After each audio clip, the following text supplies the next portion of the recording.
Hello everyone, welcome back to my channel. I am Stalin. Hope you guys are doing well, and I'm back with today's new video, which is gonna be related to leveling up your English speaking and writing. In this video, it's gonna help you to say one thing in different ways. That's gonna help you to stop repeating yourself again and again the same thing. And if you guys like my videos, make sure to subscribe my channel, share it with your friends, do like, do comments.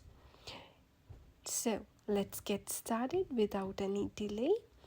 We're gonna discuss 4 main techniques which is gonna help you to restructure your sentences. The first way is using synonyms. Just change the individual word. In that, we're just gonna swap out with basic words for more precise or advanced one. But we're gonna have to make sure we keep the meaning same. For example, he's happy. What else you can say? He's joyful, or he's cheerful, or he feels content, or he is in good mood. So as you can see, by just changing one individual word, we can create so many variations. Instead of just keep saying he's happy, we can say that in so many different ways.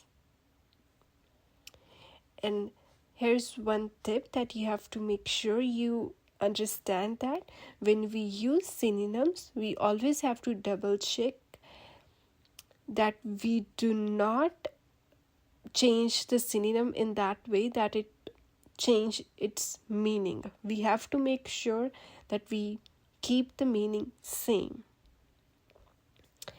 And the second technique is changing the sentence structure, in which we're gonna keep the meaning same, but we're gonna rebuild the sentence in a new way.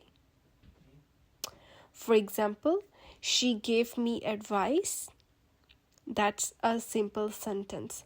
How we can say it in different ways? I received advice from her, or her advice helped me, or it was her suggestion that guided me. You see, we are saying the same thing, but we are doing it in a different way. So changing the sentence structure but keeping the meaning same. And rearranging sentence part, it's gonna help you to improve your tone in your writing and speaking for English. And the third technique is use different word forms. For example, switching between noun, verb, adjective, or adverb forms of a word. For example, he failed the test. How we can change the word form? For example, his failure in the test surprised everyone. You see, we change the form of the word. Instead of keeping it as a verb form, we changed it. And another example, the test result was a failure. Or failing the test affected his confidence.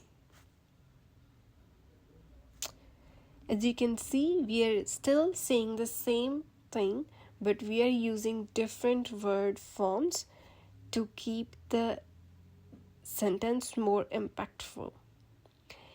And these kind of sentences is powerful for essays and formal writing, and which is gonna help you more good in your academic. So make sure when you're writing something, try to use different word forms instead of just keeping it in the same way. And our fourth and last technique is switch between active and passive voice, in which we're gonna change the focus of the sentence by moving the object to the subject position. As you already know how active and passive works, but if you are confused about how to do it, I have a YouTube video related to that. Check on that. It's gonna help you to understand how we can make active and passive. For example, they completed the project. That is an active form. The project was completed by them. We put the object in a subject position and the subject in a object position. That make it a passive. And if we just want to be a simplified passive, we just gonna say the project is now complete.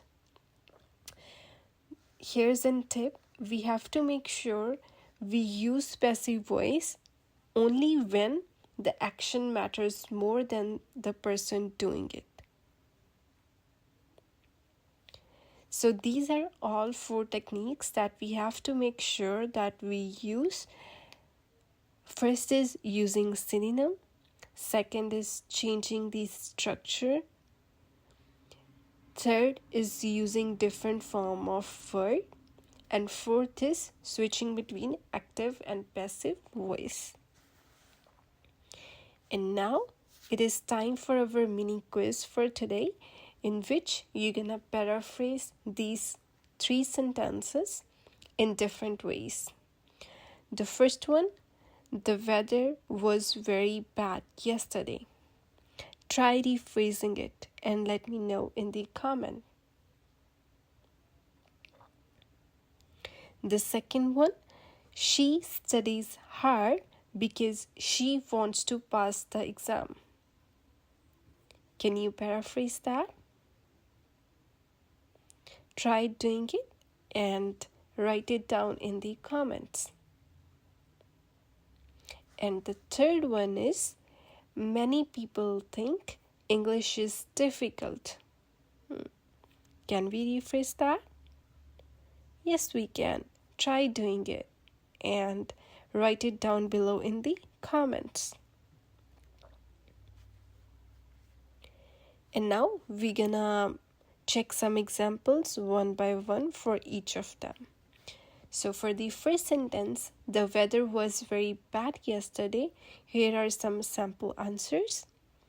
It was terrible weather yesterday. We change the synonym. Yesterday, the weather conditions were awful.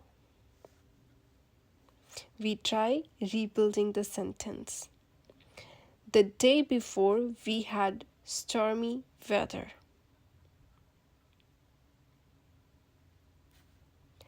And for the second one, she studies hard because she wants to pass the exam. Here are some sample answers.